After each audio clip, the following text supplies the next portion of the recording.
First thing we have for the first time in Writers Expo history, we'll see how this goes. We have a dad joke competition. Now, are we fans of dad jokes, or are we kind of like, oh boy? All right, mixed reviews, a little mixed reviews. All right, well, let me tell you who our contestants are going to be. I will introduce them here. First, his ancestors' jokes elicited so many groans from friends and neighbors that government officials just went ahead and added the sound of a groan to the family's name. Please welcome the man whose ancestors were formerly known as just Neil, Mr. Kevin, Neil.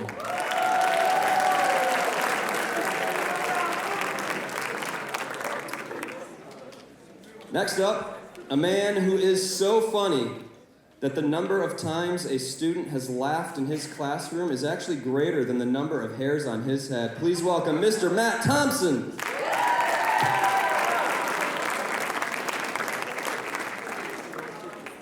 I know, a joke at the expense of a bald man. Pretty highbrow comedy.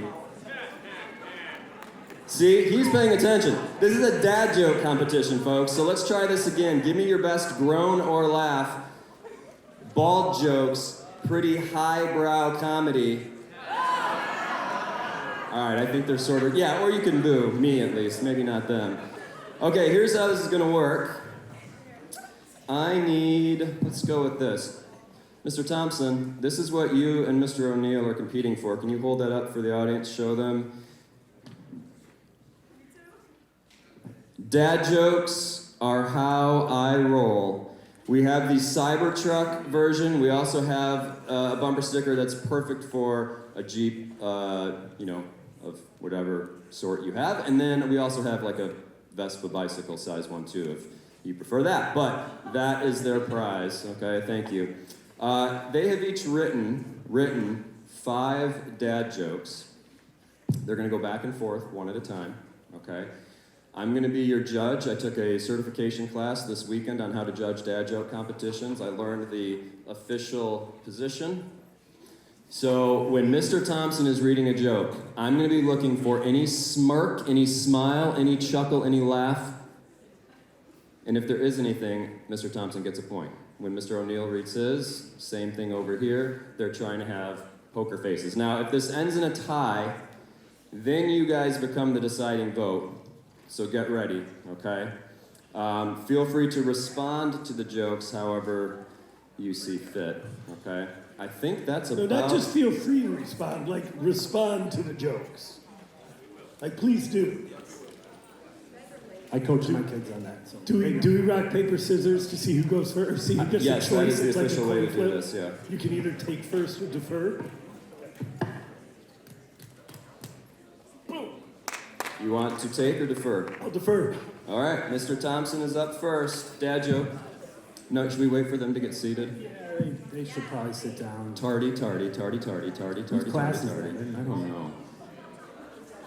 So wait, it's a Frank's class. Thompson's class is here? Thompson's whole class is here? Where are you?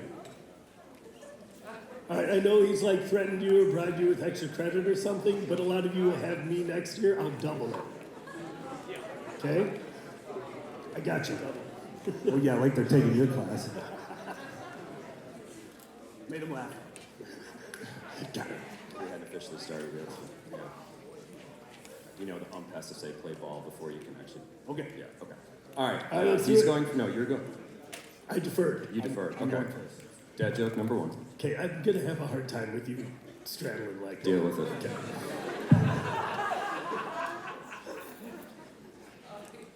So, Mr. O'Neill, you went to the fall musical? Yep. What was it? The Little Prince? No, that was the soft play. Little Mermaid, right? Little Mermaid, the other little. I went too, but I was confused because it turns out it was just a choral concert. It's good. It's good. I don't think it's worthy of that. It's good.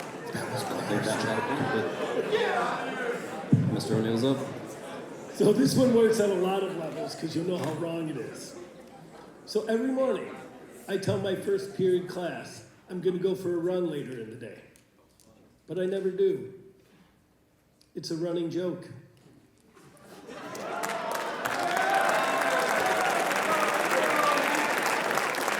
0-0. Here's one for all the mind readers out there.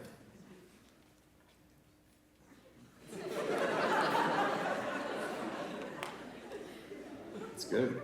It's good. All right. That one was funny when I heard it on Comedy Central in 1988. That one was hilarious. So my voice is terrible. You hear it now. I think I got sick when I dropped off Amy at the airport the other day. I think it's terminal.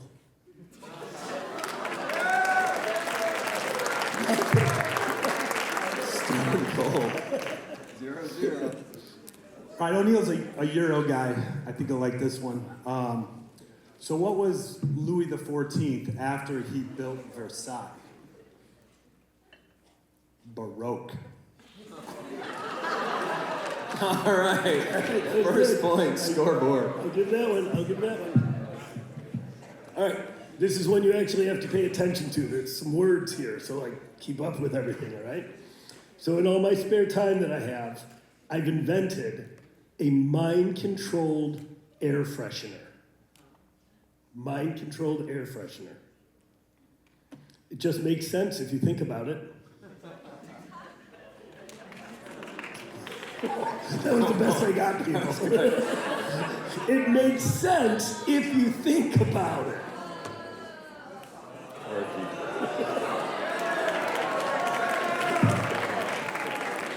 1-0. Did you hear about the Viking who was reincarnated? I didn't. He was Bjorn again. Hey, correct.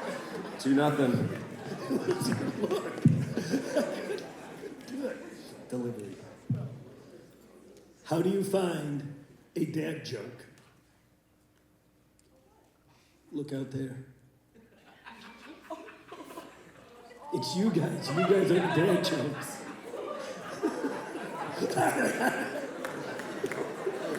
That's a good one. Took us a second, but once it hit. If you know, you know. All right, 2-1. Are we on number 5? Is this number 5? Yeah, this is number 5. All right. So spring break's coming up. Why don't skeletons go on spring break? They've got no guts. They have no body to go with. I would have reordered those. Yeah. You guys can participate on this one too. Knock, knock. I eat mop. I eat mop. You do what? It's gross. Oh, he's twitching, but there's a little. But I think it's involuntary. I mean, I don't think it's. I accept my defeat. Yeah. All right. Mr. Thompson is the winner. Give it up for Mr. Thompson. Mr. Thompson, what size bumper sticker would you prefer? The biggest one you got. There you go. Now, we do have to say, Mr. Thompson was a great sport because we had originally Mr. Adam Gore from the music department who was going to be doing this, and then our district office called him away last minute, which I'm sure has been very fun for him. So instead, we had to get Mr. Thompson to fill in. So I believe, do we have to give some credit to Mr. Gore for the jokes? Gore had the first one. It was a flop. Okay. So we'll give him a little bumper sticker then, and that'll be good. Sure. All right, thank you, gentlemen. Round of applause for our fathers.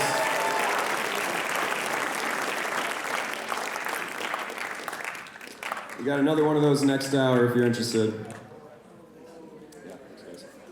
Okay, on to the main event. So let me introduce our guest today. This is going to be good.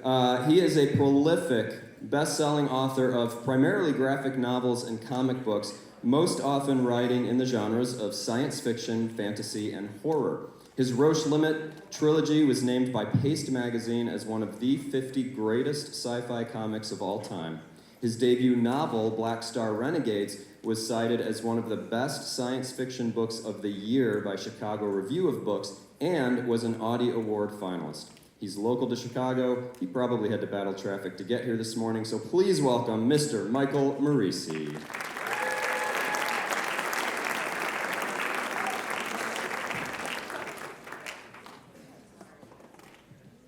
Yes, thank you. That was really good. I can't believe I have to follow with dad jokes.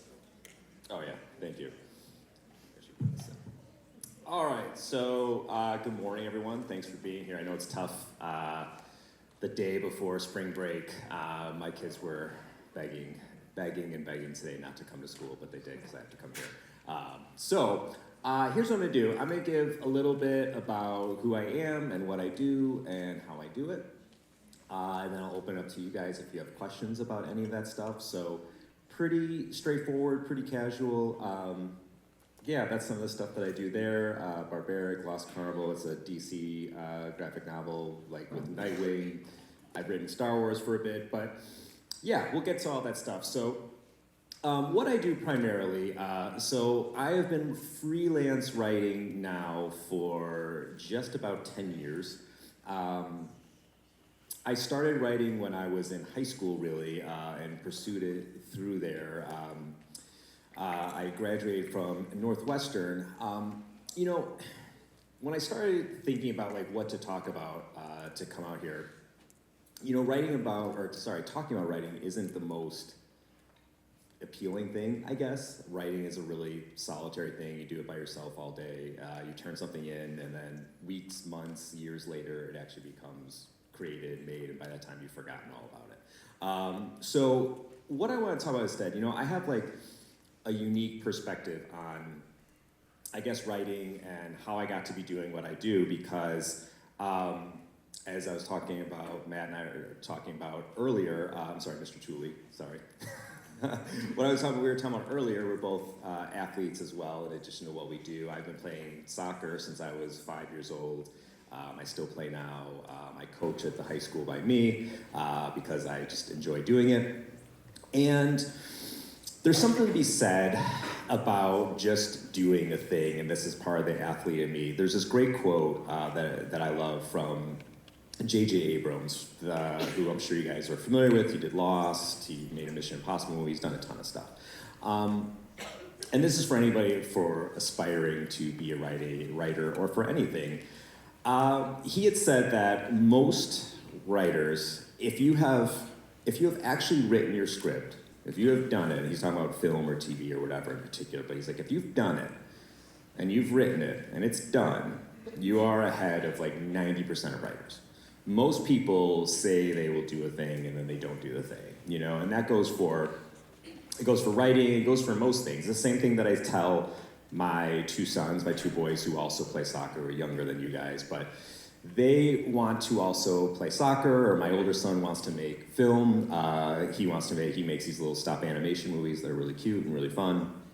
But the thing that I want to always impress upon them, then impress upon you, that I learned at an early age when I was trying to be a writer, is the value of just doing the thing and the repetition of just doing the thing. Like for my younger son who wants to play soccer, is just 100,000 million touches, just getting on the ball, practicing, doing it again and again and again and again. I mean, that's how it was for me for writing. You know, nobody will, particularly for writing, you know, I think it's a little bit different if you are getting into a more straightforward endeavor when you're talking about careers of like accounting or, I don't know, being a lawyer or something like that. I don't know anything about these careers, that's why I didn't do it. But being a writer is a little more, it's not as straightforward. You don't get a degree and then get a job and stuff like that. You kind of have to do it on your own. You at some point just have to do it. And that's something that I discovered. So I went to Northwestern for grad school. And after I got out of Northwestern, you know, school was done. You know, I had got my master's degree. There really isn't anywhere else for you to go. So I ran out of school to hide in for a while. So I realized that nobody was asking me to write. No one was asking me to write comics, make movies, whatever the case may be. So I had to do it. You know, you just had to eventually do it. And the thing that you realize is that it's like the saying that they say, like, fake it till you make it, which isn't as cynical as I don't think people make it out to be. It's not about being inauthentic. It's fake it till you make it is that you just do the thing, and eventually you discover you're just doing the thing. You know, if you are going to say, well, you know, maybe a basketball player, and what do basketball players do? Well, they practice 3-4 hours a day, X amount of times a week, right? So if I start practicing 3 to 4 hours a day, X amount of times a week, then I'm not just faking being a basketball player. I am actually, at some point, you just become a basketball player. You just become the thing that you're trying to do. And the same thing for writing. Same thing with that J.J. Abrams thing about like you're 90% of most people if you just do the thing. And you just start doing the thing. And that's how it was for me, at least, with writing. So I got out of Northwestern. I'll show some slides here. What else do we have? Oh, yeah. Okay, so yeah, it's the Stranger Things. I'll get to this in a second. So I got out of Northwestern. And really, what I started to do was just write. I decided I wanted to get into comics. Prior to that, I was in film a little bit, but I left that industry when I started Northwestern. But I wanted to get in comics, so I just started writing and making comics. I just started doing it. I started writing small scripts. I started figuring out, like, what does this comic script look like? How does this work? How does it function? What is the workflow like? And I started writing a few things, started sending out a few scripts, started getting some work accepted and published. And before you know it, not before you know it, was actually years, I started learning how the industry worked. I started learning how the artistic process worked. And I got smaller things published, then a little bit bigger things published, then a little bit bigger than that. And eventually, this is a longer story, but we don't quite have the time, and I don't think it's that terribly interesting. Eventually, I got to the point where I started writing things like Stranger Things. And the way Stranger Things go, and to clarify, I think it's kind of interesting, like how this sort of stuff becomes a comic, like a Stranger Things or like a Star Wars comic, which I've been writing Star Wars comics for, I think, like at least 6-7 years now, something like that. So the way it goes is called a license. So Netflix is the licensor of Stranger Things. The show is there, they hold the rights for whatever happens with Stranger Things. Now, a comic publisher, which in this case we see in the top left corner is Dark Horse. So they will license the rights to Stranger Things exclusively, and they'll be the people who make Stranger Things comics, and then they go out and they look for writers and artists and things like that to basically, it's called a bake-off, where they have a bunch of writers. They'll say, hey, we've got the Stranger Things license. Do you want to throw us a pitch? And you say, okay, you really don't want to, but you do it anyway because it's a gig. And then a bunch of people give them pitches, and then they'll pick. And that's really it. Like I said, it's called a bake-off. I was lucky enough that I pitched something that Netflix liked. I've been writing for Stranger Things. I'm trying to think. I have 3 books out, I think. Look, Mr. Tooley, 2, 3, something like that. Somewhere around there. And the same thing, very similar with Star Wars. Although Star Wars I pursued more relentlessly. That was something that I actually went after them for a really long time and kind of begged. But let's see what else we got here. So that's how Stranger Things. So Dick Tracy is very similar. So Dick Tracy is actually interesting. It's a little bit different because I actually hold the right license to Dick Tracy. Well, actually, I'm sorry. The Tribune Company, which is actually the Tribune newspaper that you probably are familiar with, they're the ones who were publishing Dick Tracy comic strips for, I think it started in the 30s, if I'm not mistaken. But they started publishing it then, they hold the rights, so actually I went to them, not the publisher, and I have the rights to Dick Tracy, and I went to a publisher and said, hey, I have the rights to Dick Tracy, this case being Mad Cave, and said, hey, you want to make some Dick Tracy comics? And it's been going for about 2 years with that. So anyway, I wanted to see, I'll see if there's some more slides here, but I want to see if there's, this is actually good. So I'll talk about this briefly. So what I wanted to do always originally, before, I said I was in film and TV prior to going to Northwestern, and I was working the lowest, so the bottom job in film and TV is a PA, which means you're just making copies, fetching people coffee, doing all odds and ends. And I did that I worked for HBO for a few years prior to going to, deciding to go to Northwestern and getting my grad degree. I did that, I was making some of my short films, and I decided that I just didn't want to do that anymore. I got to get burnt out on being a PA. It's like a 12-hour day of people not being very kind to you and running and getting coffee. And I said, well, this isn't really making film or TV. I'm out of here. This is miserable. So that is actually my truest passion to do that kind of stuff, to making film and TV, and I eventually got back into it circumstantially in like 2020. That's when I wrote a movie that got made called Revealer, which eventually led to this. So this is a TV show called Revival. It's based on a graphic novel from another local, or a couple of local creators actually, Tim Seeley and Mike Norton. They made this, I think like 2016, if I'm not mistaken. And I have a production company myself now called Shatterglass, and we acquired the rights, developed it, and turned it into a show. It just shot in Canada at the tail end of last year. I wrote the pilot for it and produced it, and it's gonna be on Sci-Fi sometime this year. We're not sure. It's getting edited in post-production right now. But yeah, so I mean, that's a lot about me. I wanted to see if people have questions. Like, what I'm most interested in really is like hearing what you have to say, answering your specific questions, and anything about writing advice or professional, like how do you do this? How do you get here? What's it like? You know, I mean, I can tell you a little bit about that quickly. My days are like pretty straightforward. You know, I wake up, you know, it's funny, like a lot of people see writing and arts, you know, whether it's filmmaking, painting, poetry, whatever the case may be, you know, pick your art, as very like touched by the muse, being inspired, stuff like that. And I've never seen it like that. I have a very working class background. My family are all Teamsters. I've grown up around people who are just laborers. So I just see as a job is a job, and you work and you go and do it. So I take my kids to school. I come home, I go to my desk, I'm there by like 8:30, I pick my kids up at 3, so I'm done by like 2:45, so my work day is, you know, 8:30, 9 o'clock till 2:45, maybe sometimes at night if I can't get stuff done, but pretty straightforward. I just sit down, I write, do my work, and then I'm done, you know. But wanted to see if anybody had any questions. I can check, see how much time. Yes, we have one. Here, I'm gonna put this in here, make my life easier. Yes, please, go ahead.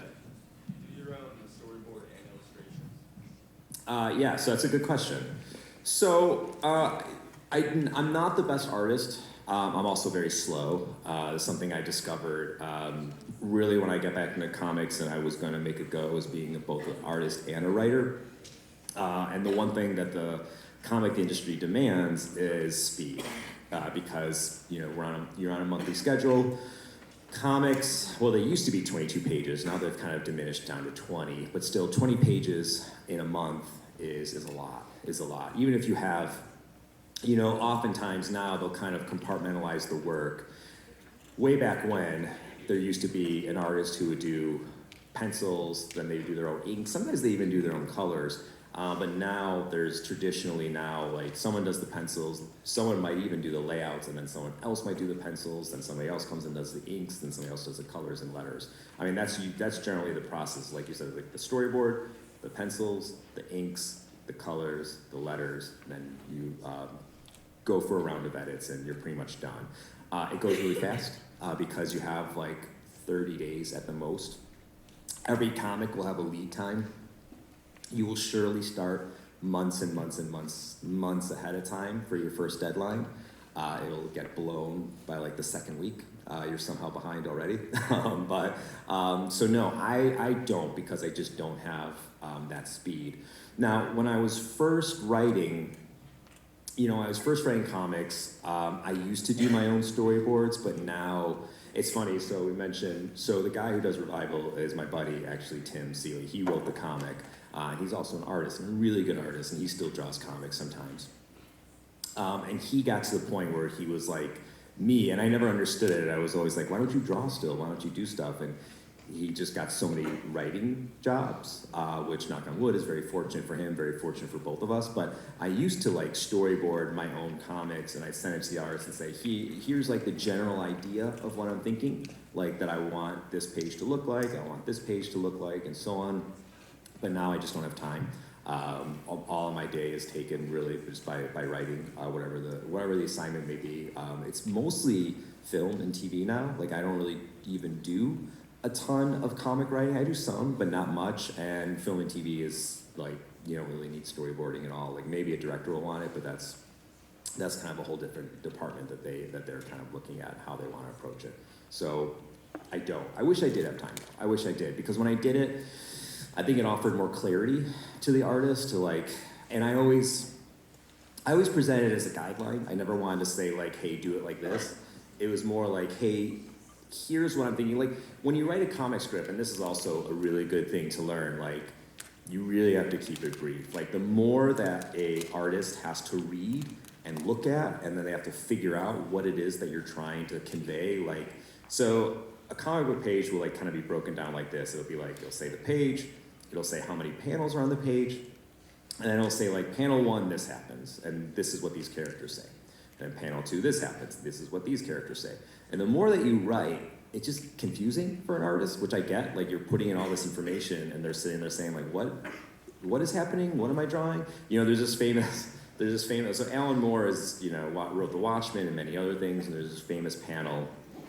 He used to write like panel descriptions that would go for like pages. Like they were just long and long. There was one famous description that he wrote that a character had his back, like he has his back to us, so we see his back of his head, and he's smiling ironically. And it's like, first of all, how do you smile ironically? Second of all, like if he's turned around, what does that mean? You know, like, so like the more of that stuff you're putting in, it makes it harder for the comic book artist to like figure out like, well, what am I supposed to draw here?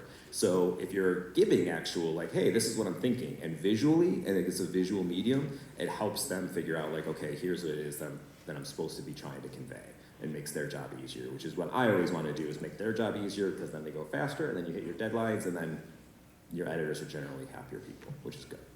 Are there any other questions? I've got one to piggyback off that. Yeah, sure. Can you go a couple slides forward? I can, yeah. And before I get to the question, it's about the Lost Carnival. Can you just set up for the audience what the Lost Carnival is in case they don't know? Oh, sure. Yeah. Is this the slide? That's exactly it. Gotcha. So the Lost Carnival. So there was a, and it's gotten kind of abandoned, unfortunately. This line that DC did.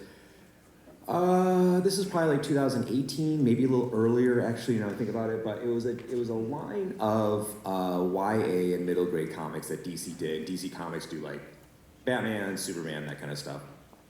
And it was graphic novels aimed at basically like 11 to 16 to 17-year-olds that took like characters that you know, in this case I did Nightwing, and put them in a slightly different context where it's like recognizable, like for Nightwing is Dick Grayson, so you still recognize that this is Dick Grayson, it shares his qualities, but it gives them not necessarily like an origin story, like the Lost Carnival is not an origin story, it's just like a slice of his life when he was, I think in this case, he's I think I figured he was like 15, somewhere around there. So there was a lot of these. I thought the books were great. I thought they brought in a lot of great writers for it and artists, but they just, I don't know if they just weren't successful or what the case was, but DC did it for a few years and just kind of stopped, you know, which was a bummer. But sorry, yes, what was your question? No, that's great. So you were looking at this with one of my classes for our graphic novel unit, and one of the things that we thought really worked about it was in the beginning of chapter 1, the first thing you see, right, is the logo of the circus. And it's being released by this clown who's being, we're presuming, poked in the butt by this like kid in a devil's costume, right? And at the very end of chapter 1, you have the protagonist wearing the same logo on his sweatshirt, of course, because he's a part of the circus. And he's asking his dad for more freedom, if he can go get groceries. And his dad's like, yes, but only that. And I asked my class, I was like, you know, how many of you think he's actually going to stick to only getting groceries? And nobody did. I was like, he's going to do something else, right? Like that temptation was there. And so we thought that there's a lot going on here visually to pair with the story, but I'm wondering at what stage, if at all, maybe it doesn't, but at what stage does that kind of cohesive, tying everything together with visual representations come in? Is that something that you're bringing to the artist, or are they bringing that idea forward? Yeah, that's a great question. You know, it's funny. I'll loop back around to this specifically. But when I was, 2 years ago, like I said, I've been more in TV and film. I directed my first movie called Holiday Hold Up, which we can show as a previous slide.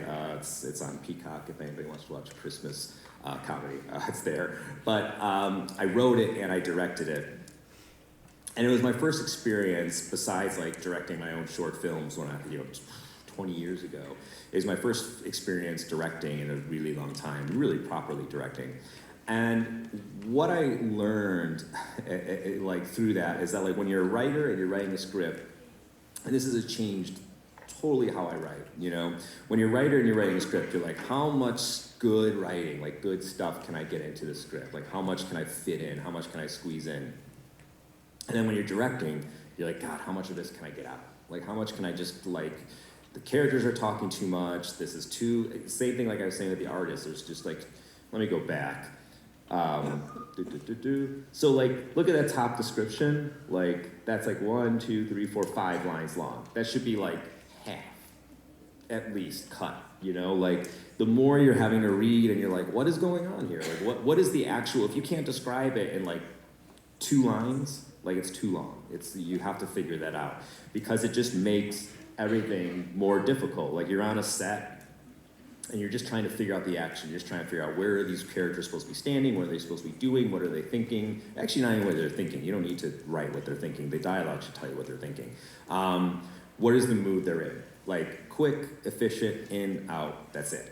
And until I was like a director, I was like, oh my God, it's such a pain to like read through all this unnecessary text and try to like pull out what it is that the writer, in this case myself, is trying to say. Similarly with graphic novels and writing comics, and something that like was really especially salient for this. So first of all, the artist, Sass Millage, is remarkable. She is so good. She is so great. But like, the thing that like I've learned on this and learned throughout my career and learned like over and over and I was always relearning is that like film and TV and comics are visual mediums, you know?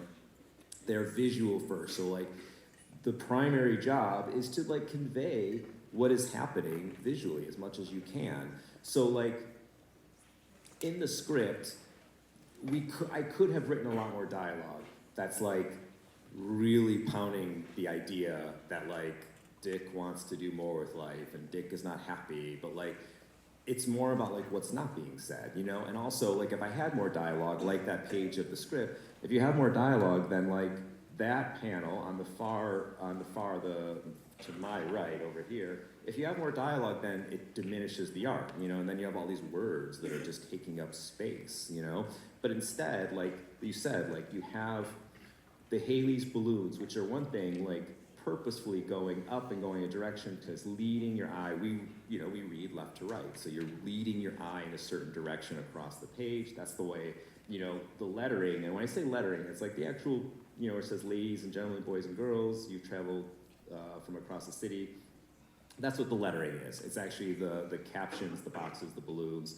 And there's actually a very artistic process to that in that they are coupled with the art to carry your eye and flow across the page. The best letterers, I think in this case, I believe it's Jim Campbell, who's somebody, I've only worked with him pretty much my entire career.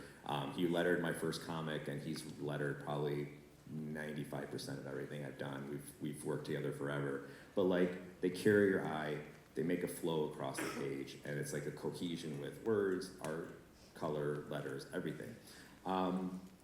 But to get more to the point, like, yeah, I mean, you could have put more, you could have said more, but you just get enough to get it. You see how he looks. You see, like, in the middle panel, like, the desperation in his eyes, that he really wants something. I don't need to say much more than what he's already conveying, that Sass already conveyed with her art, which is the heavy lifting, which is the real job. Like I said, it's a visual medium, so like the visual should tell you more of the story, and the words I've learned should just carry things along and convey the necessary information, and that's it, nothing more. It should be as simple and clear as possible. So yeah. Is there anybody else? Yes. Sorry, I'll try to hear you the best I can. Yeah, have you ever had to completely rewrite a story or comic? Oh yes. Yes. So I have a notorious, I don't know, whatever, I'll just say it. Star Wars is the hardest to work for, relentlessly. They have, and to their credit, I love working for them. I love Star Wars. But the thing that gets, so I like working primarily, and I've been lucky that I've been able to do this. Like most of the stuff that I write is, if we're just talking about comics, is stuff that I've created, like Roche Limit, Barbaric, Wasted Space, The Plot. I've created a lot of my own stuff. And what that allows me is that like I have a lot more freedom. When you're working for a license, there are like way more restrictions of like what you can do and what you can't do, and like are you going to conflict with something that's happening in the next season of the show, or are you going to contradict something that's already happened, or different plans that they have for different characters. And there's things that you have no idea about, like that you can only kind of just guess. And Star Wars is kind of the extreme example of that, because there's so many movies, there's, especially the way it's run now, there's so many movies, there's so many shows, there's so many other comics, there's just so much going on. And I was done with a series that I wrote, and they were like, oh no, you can't use this character because they're gonna pop up in this other thing.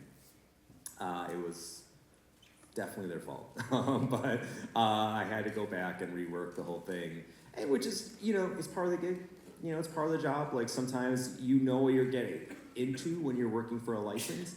And that sometimes what you're getting into is that like you have a ton of restrictions, and you're working for like a dozen different, you know, voices. All these people, like Star Wars has their own story group, and they have their own editors, and then they have producers, and they have all these people who are looking at it.